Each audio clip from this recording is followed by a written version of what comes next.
अस्सलाम वालेकुम। मेरा नाम दानिश मकसूद है। आप देख रहे हैं मेरा YouTube channel Dawn news editorials. अच्छा, आज जो हम डॉन का एडिटोरियल कर रहे हैं वो है फ्री एंड फेयर। इसके आगे क्वेश्चन मार्क डाला हुआ है। फ्री एंड फेयर बेसिकली आपने कहाँ सुना होगा, आज़ादाना और मुनसफ़ाना। ये इलेक्शंस के हवाले से काफ़ी ज़्यादा यूज़ होता है और यहाँ पे भी उसी हवाले से सवालिया निशान लगा के पूछ रहे हैं कि क्या आज़ादाना और मुनसफ़ाना इलेक्शन हो सकते हैं, ख़ासतौर पर उस वक्त जबकि मुल्क का एक बड़ा पॉपुलर लीडर यानी इमरान खान जो है ना, वो उसको सामना है डिस्क्वालिफिकेशन का कोर्ट्स की जानिब से और अभी भी जो है जेल में है। तो उस हवाले से ये एडिटोरियल है, ठीक है। और इसमें उन्होंने बताया किस तरह माजी में जो है ना वो लोगों ने जो अपने पॉलिटिकल ओपोनेंट्स थे उनके साथ सलूक किया, तो उसको भी यहाँ पे डिस्कस किया गया है, ठीक है। इसको देख लेते हैं। अब सवाल यहाँ पे पूछ रहे हैं, Is it possible to hold free and fair elections with a widely popular political leader facing disqualification by the courts? उनका क्या ये पॉसिबल है, मुमकिन है कि आज़ादाना और मुनसफ़ाना इलेक्शंस कराए जाएं जब एक बहुत ज़्यादा जो पॉपुलर मकबूल सियासी लीडर जो है ना वो फेस कर रहे हैं, उनको सामना है डिस्क्वालिफिकेशन का, किसकी जानिब से? कोर्ट्स की जानिब से। शुड सच एन इलेक्शन भी मॉरली एक्सेप्टेबल? उनका क्या इस तरह का जो इलेक्शन है वो मॉरली भी क्या है, एक्सेप्टेबल होगा, काबिल कबूल होगा? And can the government formed through such election can ever make a legitimate claim on the public's mandate? और क्या इस तरह इन इलेक्शंस के नतीजे में जो गवर्नमेंट जो फॉर्म होगी, तश्कील दी जाएगी, वो जो है एक आप कह लें कि लेजिटिमेट जायज़ जो है ना वो दावा कर सकेगी कि जी हमें जो है पब्लिक का मैंडेट हासिल है, पब्लिक का इख्तियार हासिल है। In a country as full of internal contradictions as Pakistan, there are no easy answers to these questions. उन्होंने कहा उस मुल्क में जो जहाँ पे बहुत ज़्यादा जो है contradictions हैं, तजादात हैं, इस तरह के पाकिस्तान का मुल्क है, तो there are no easy answers to these questions. उन्होंने कहा इन सारे सवालों के कोई भी आसान जवाबात नहीं हैं, ठीक है। अच्छा, और आगे कह रहे हैं जी, Caretaker Prime Minister Anwar al-Haq Kakar recently made a statement suggesting that free and fair elections are possible even if former Prime Minister Imran Khan and other PTI leaders are not allowed to participate.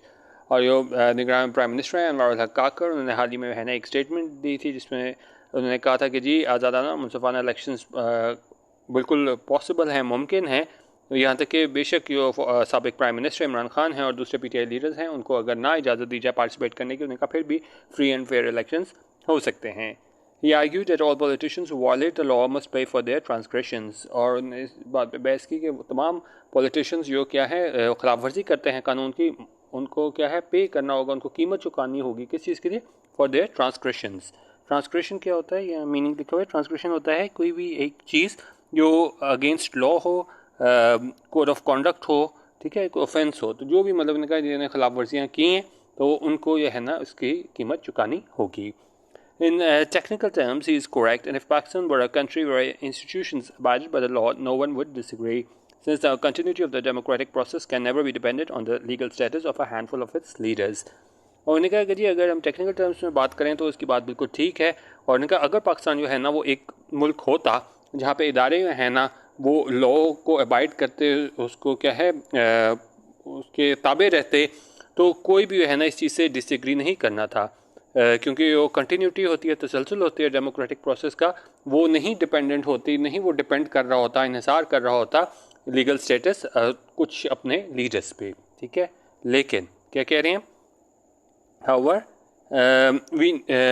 एक minute किधर गया, हाँ, however we are clearly not such a country, लेकिन यकीनन हम उस तरह का मुल्क नहीं हैं, and therefore the PM's position needs greater debate. लिहाजा जो पीएम की पोजीशन है ये उन्होंने कहा है उस ज़रूरत है कि उस पर ज़्यादा डिबेट की जाए, उस पर बहस की जाए कि कैसा मुमकिन है जो उन्होंने कहा है। अच्छा, in recent months the state has applied overwhelming force against Mr. Khan, his party, its loyalist leaders, the supporters and even some supporters' families.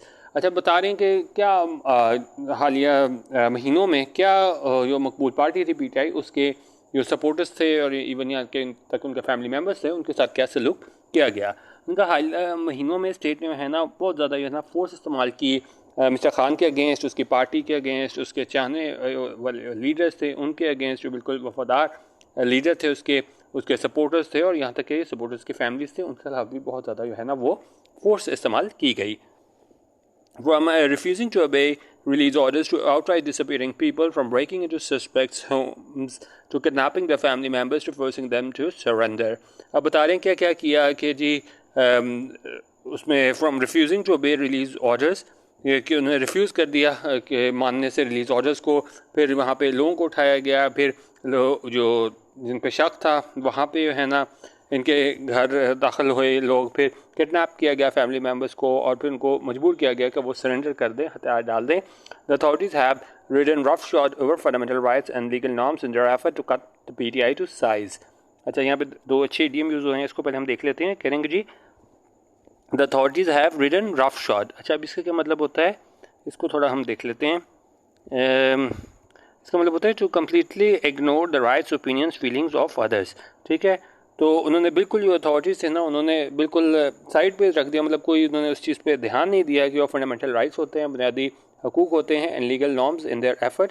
और उन्होंने क्यों इस चीज़ों पे ध्यान नहीं दिया फंडामेंटल राइट्स और लीगल नॉर्म्स में, उनकी कोशिश थी कि cut the PTI to size. अच्छा, कट समवन टू साइज़ का मतलब होता है कि जी आप दूसरे को कहोगे भाई आप इतने ज़्यादा पावरफुल नहीं है जितने आप बन रहे हो, एक तरीके से दूसरे को नीचा दिखाना। तो यहाँ भी उन्होंने यही किया कि पीटीआई को ह्यूमिलिएट करने के लिए है ना उन्होंने हर तरह के हथकंडे इस्तेमाल किए, और उसमें उन्होंने बिल्कुल नहीं देखा कि जी फंडामेंटल राइट्स को जो है ना वो वायलेट किया जा रहा है। और उन्होंने कहा even the ECP has repeatedly violated the constitution to deny the party the advantage of having public opinion on its side. और यहाँ तक कि ईसीपी जो है ना वो बारहा उसने वायलेट किया, खिलाफ वर्जी की कॉन्स्टिट्यूशन की, आइन की, और उन्होंने डिनाई किया पार्टी को उस एडवांटेज से, उस फ़ायदे से कि जी जो पब्लिक ओपिनियन है वो उसके साथ हो सके। The excessive action against the PTI has placed it at a considerable disadvantage compared to other parties। और इस तरह की पकड़ धकड़ थी, उससे वजह से है ना PTI जो है ना वो डिसएडवांटेज उसमें आ गई, मतलब उनको इतना ज़्यादा फ़ायदा नहीं हुआ। आप पॉलिटिकली भी अगर हम बात करें, अगर हम इसका मुवाजना करें दूसरी पार्टीज़ के साथ। It is therefore disingenuous given this context to suggest that the fairness and fairness of an eventual polling exercise should be considered without regard to all that has preceded it। उन्होंने कहा ये बिल्कुल क्या है, डिसइंजेनियस होगा, ये बिल्कुल एक ऐसी चीज़ होगी, इट इज़ देयरफॉर डिसइंजेनियस, मतलब उन्होंने कहा ये जो चीज़ है ये सही नहीं होगी और मुकम्मल ट्रूथ नहीं होगा, सच्चाई नहीं होगी। सारे अगर हम तनाजुर में देखेंगे, अगर हम कहेंगे जी इलेक्शन जो है ना बिल्कुल साफ शफाफ होंगे, और हम उस चीज़ को ना देखें कि उससे पहले ये हुआ है, पहले जिस तरह आप पीटीआई के लोगों को उठा रहे हो, कर रहे हो, और बाद में आपका होगा नहीं जी फ्री एंड फेयर इलेक्शन हुए हैं, तो उन्होंने कहा ऐसा मुमकिन नहीं है। ठीक है, अच्छा, The lessons that the establishment should have learned by now from the suppression of the PPP in the Zia era and PMLN's persecution in the Musharraf and Bajwa era is that thwarting the public will by artificial means only creates long-term instability in return for short-lived gains। उन्होंने कहा ये सबक जो establishment को सीखना चाहिए था वो ये था कि ये उन्होंने जिस तरह दबाया पीपीपी को ज़िया इरा में और पीएमएलएन के ख़िलाफ़ जो उन्होंने प्रोसिक्यूट किया, मुशर्रफ और बाजवा इरा में उनके ख़िलाफ़ जो है ना केसेस बनाए। ठीक है, अगर हम इसको देखें ना, प्रोसिक्यूशन बेसिकली होता है कि आप जब दूसरे को ये है वो इल ट्रीटमेंट करते हो दूसरे के साथ ना, तो वहाँ पे उसके साथ जो सलूक हुआ मुशर्रफ और बाजवा इरा में पीएमएलएन के साथ, और वहाँ पे उनको इस्टेब्लिशमेंट को सबक सीख लेना चाहिए था कि जी आप अगर पब्लिक के विल को अगर दबाने की कोशिश करते हो आर्टिफिशियल मीन्स से, मसनूई तरीके से, तो सिर्फ ये है ये लंबे अरसे के लिए गैर मुस्तहकम होता है मुल्क, और ये सिर्फ आप क्या है अपने शॉर्ट टर्म गेंस के लिए ऐसा करते हो। Banning parties, disqualifying key leaders, forcing politicians to switch allegiances, restricting candidates from campaigning, and curing the pitch in other ways just to secure an electoral outcome that is favorable to a handful of powerful individuals has caused demonstrable and lasting harm to Pakistan's political structure। उनका ये सारे काम करना, आप लोगों को जो है ना उठा लेते हो, फिर आप लोगों को मजबूर करते हो सियासतदानों को कि वो अपनी वफादारियाँ तब्दील करें, फिर कैंडिडेट्स को है ना आप महदूद कर देते हो कि भाई आपने कैंपेन नहीं करनी, और फिर क्या करते हो curing the pitch. Curing the pitch यहाँ पे क्या मतलब है कि जी कि आप क्या है कि स्पॉइल और रूइन समथिंग प्लान, अरेंज और अटेम्प्टेड। ठीक है, तो मतलब आप क्या करते हो, एक मिनट इसको थोड़ा सा हम यहाँ पे देख लेते हैं। कह रहे हैं कि जी टू स्पॉइल और रूइन समथिंग प्लान, अरेंज और अटेम्प्टेड, आप स्पॉइल करने की कोशिश करते हो किसी ऐसी चीज़ को जो आपने प्लान पहले से की हो, तो ये वहाँ पे भी ऐसे काम करना ताकि सिर्फ सिक्योर हासिल किया जा सके वो इलेक्टोरल आउटकम, वो नतीजा इलेक्शंस का जो क्या है फेवरेबल हो कुछ लोगों के लिए, और उसने बहुत ज़्यादा जो है ना वो नुकसान पहुँचाया है पाकिस्तान के पॉलिटिकल ढांचे को, सियासी ढांचे को। उनका इस वजह से ये सारा काम हुआ है. One should therefore reasonably expect that removing Mr. Khan from the political equation now will do as much good as removing Nawaz Sharif did for the country 2017-18. तो उन्होंने कहा कि जी हम एक्सपेक्ट कर सकते हैं कि जी इमरान खान को रिमूव करना इस सारी सियासी सूरत हाल से वो सिर्फ वैसे ही काम करेगा, ये उतना ही मतलब कारगर साबित होगा जितना नवाज शरीफ को रिमूव किया गया था मुल्क से 2017-18 में. Pakistan's precarious present conditions should be warning enough against repeating these failed past experiments. और उनका पाकिस्तान की जो इतनी ज़्यादा जो ख़तरनाक मौजूदा सूरत हाल है वो एक तरह की वार्निंग होनी चाहिए कि जी इसी तरह के जो पास्ट एक्सपेरिमेंट्स हैं उसको आप करते कि आप वो ना करो कि वो माजी में जिस तरह का हुआ है. If the cycle is not broken, और उन्होंने कहा ये साइकिल अगर ये नहीं टूटता, we will be doom to repeat it. तो उन्होंने कहा फिर हम जो हैं वो क्या है, we will be doomed to repeat it. यहाँ पे आ जाएगा इसका मतलब बता likely to have an unfortunate and inescapable outcome. तो फिर लाजमी है कि हम एक ऐसे मतलब आउटकम आएगा जो किसी तौर पे भी वो क्या है उससे हम बच नहीं सकेंगे, और वो क्या है इल्फेटेड होगा, और बड़ा ही बदकिस्मती की बात होगी अगर यही सारी चीज़ें दोबारा रिपीट की जाएँ.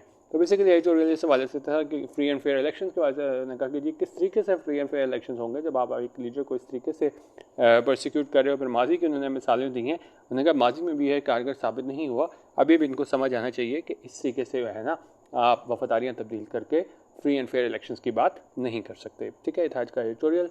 हमारा पेड व्हाट्सएप ग्रुप ज्वाइन करने के लिए 0312-419-1070 यहाँ पे आप व्हाट्सएप करके 200 रुपीज़ ईजी पैसा पर मंथ में हमारे व्हाट्सएप ग्रुप का हिस्सा बन सकते हैं. वीडियो देखने का बहुत शुक्रिया. अल्लाह हाफ़िज़. पाकिस्तान जिंदाबाद.